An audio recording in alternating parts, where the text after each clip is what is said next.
Hey everyone, welcome back. Today we're doing a full guide on Quilboars in Season 11.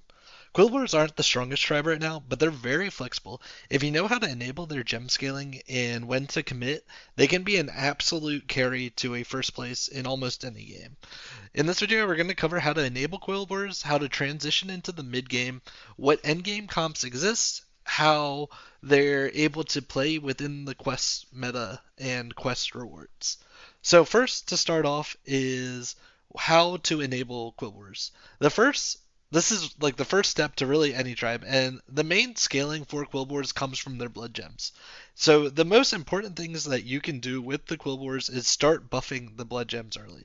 The cleanest enabler for this is Prickly Piper, just because it's a single minion, and you can get it very early in the game. You can generally pick it up on turns like 5, 6, 7 before you've even started even thinking about enabling comps, just because it's on Tavern Tier 3. Another one that's a little bit harder to hit is obviously going to be Sanguine Refiner. You'll see this more in the late game comps, but this is a very reasonable minion if you get a early triple to get a 6 drop. You just have a lot of flexibility with this as a means for scaling your gems. Finally, when beasts are in the lobbies, there's always going to be the Monstrous Macaw and Rylak synergies. So generally, you can use a Monstrous Macaw to proc a Prickly Piper, or you can use it with Rylak Metalhead, and Rylak Metalhead can also work with Moon Bacon Jazzer. You'll see that this comp also synergizes very well with one of the late game Gem Smuggler comps. The final thing to kind of keep an eye out for is any of the Fearless Foodies and the Choose One effect that buffs your gems. Generally, you're going to be taking that every time in the like early to mid game. In the late game, you might be taking more of the 1/1 blood gems, especially if you have a bristler. The really important thing to understand about Quilboar's scaling is that it really falls off for the gem buffs. Going from 1 to 2 stats on your gems is a 100% increase in its effectiveness. Going from 19 to 20, on the attack or something like that, that's only a 5% increase. That's why it's very critical to try and get your blood gems buffed early, and then you can get out of the minions like the Prickly Piper and play more important multiplicative effects that give more gems to your board.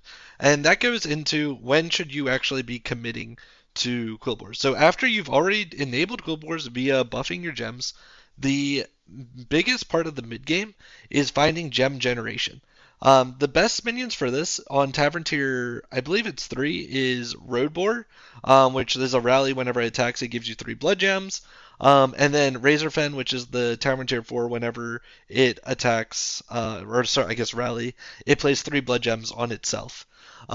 You can find that Razorfen gets a lot of self-buffing, and that plays really well into potentially putting the stats onto a Bristler in the late game.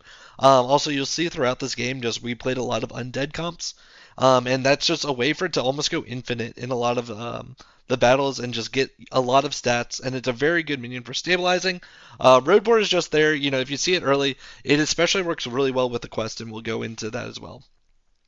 Going into late game, Quilboars branch out into a couple of different strategies that generally you will play them in a linear fashion of going from 1 to 1 to 1. However, again, there is a little bit of flexibility depending on what your gem scaling was. The highest cap comp is, or I guess let's go from like the easiest to the hardest. So the easiest comp to hit is actually just going to be a rally comp. This is going to be focusing on the razor fens that you picked up earlier. So your gem scaling for this, you would end up with like 1 to 2 Sanguine Refiners. You will most likely keep these in your final comp, and that's because what is the gem playing for this comp focuses around 1 to 2 Blood Snout Warlords.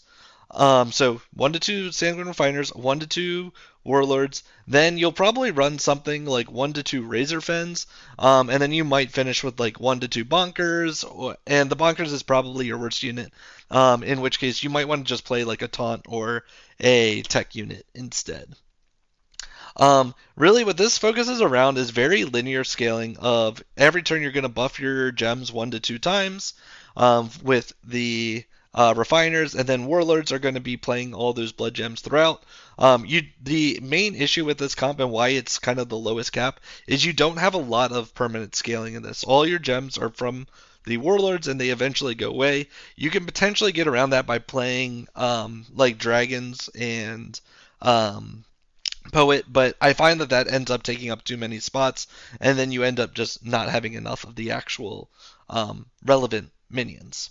The second comp is the Dark Gaze brand comp.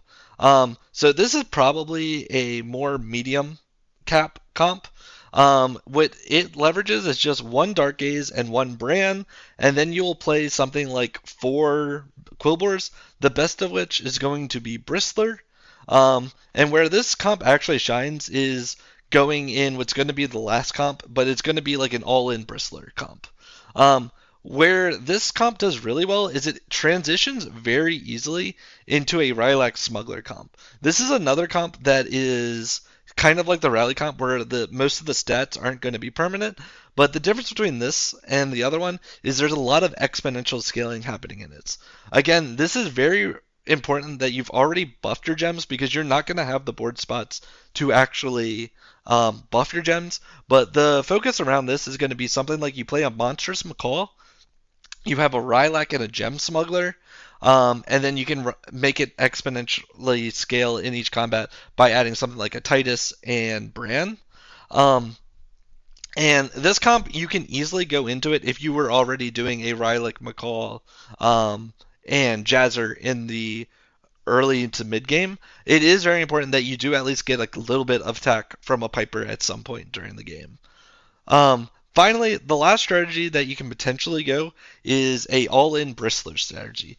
This is really reliant on you getting gem confiscation spells, and what you can do is use that spell to put all of your gems onto a corrupted Bristler. Ideally, you'll have it gold in it, and then you can play a bunch of tech units. You can literally play a single Bristler and 6 tech units with this comp if you find it. Generally, it's very unlikely that you'll find that many good tech units. So something like this is going to be something like 3 of the biggest minions that you put blood gems on that you weren't able to find enough gem confiscations on. Then you'll play a golden Bristler, and then you'll play 3 like poison scam tech type units. If Undead's in, you might play something that can remove like the Reborns or something that can like just do a little bit of attacks. But this is kind of what you do in your very last fight for every in every single game. So the next thing to talk about is how Quilboars work within the quest meta.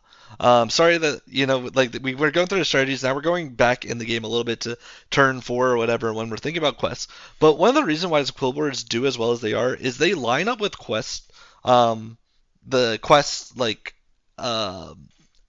effects very well, and they also do very well with quest rewards. So, if for an example, Summon Minions quest, Glow Gullet Warlord on Tavern Tier 2 is really strong for this. And you'll see a trend that the reason why Quilboars are so strong is they have really good Tavern Tier 2 and Tavern Tier 3 minions for finishing quests. So if you need to attack X number of times, Glow Gullet Warlord, a really good minion for this.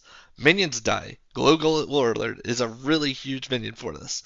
Adding cards to hand. Quilboars have one of the few Tavern Tier 3 minions that do this potentially multiple times in the same turn, and that's going to be via Roadboar.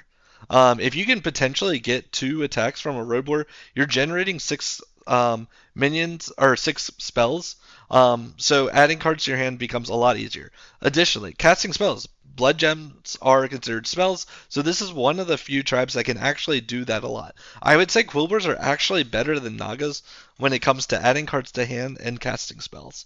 And then finally, the last big quest for them, increasing stats. That's essentially the entire tribe identity of Quilboars is these small blood gem upgrades. So Quilboars work really they work naturally to progress quest while building the board. I'd say the only throwaway unit is something like Glow Gullet Warlord, but Glow Gullet is a really strong minion, especially on Tavern Tier 2. Sometimes you would even pick it up on Tavern Tier 3 because it's just a a Tavern tier 2 6/6, potentially even more if you've buffed your spells. So finally, let's go into quest rewards. These also line up with the Quilboard play style really well. For example, Bloodsoaked Tone. This makes your minions cheaper. This makes it so the Dark Gaze comp can go infinite even quicker. Something like Double Header lets you play Blood Gems on the shop, and you can potentially duplicate those effects. Something like Evil Twin. This is going to be really huge, especially when you do the all-in Bristler. But you might find that you also use it to duplicate one of your like Razor Fens in the mid game. Generally, you'll have this like 2,000 Razor Fen. So duplicating that just makes it really strong. Gilnean Warhorse is really strong because there's so many brand focused comps. So having duplicate battle cries, one, it makes it so you have a easier time getting value to find the brand, and then when you find the brand, it's even more effects. Something like Kidnap Sack is a kind of sneaky strong strat where it allows you to like put a smuggler back in your hand. This allows you to like essentially free up a board slot for your actual turn, and then you can finish with a smuggler every turn. Something like Righteous Charge and Rallying Cry are both really great because Quilboards are really focused on the rally effect right now. So guaranteeing like one the rally attack to proc multiple times. If you do something like Refiner or something like the Bonkers, you'll essentially give yourself a free fight, especially if you have the like Warlord strategy, because you're essentially getting 4 blood gems on all of your minions at the start of every combat for free. Finally, Golden Hammer is a really huge pickup. Something you might have noticed is pretty much all these comps are some type of like combo strat. So Golden Warhorde is really strong for that. Turbulent Tones pairs really well with the Rylak comps. And finally, Victim's Spectre works really well since all of the strategies are combo focused. So anyways, I know it's a long video. Hopefully it helps you. Just to kind of wrap it up, Season 11 gives Quilboards a lot of paths. And, hopefully this kind of helps show you how to transition between all of them. Thanks. See y'all. Bless. Bye.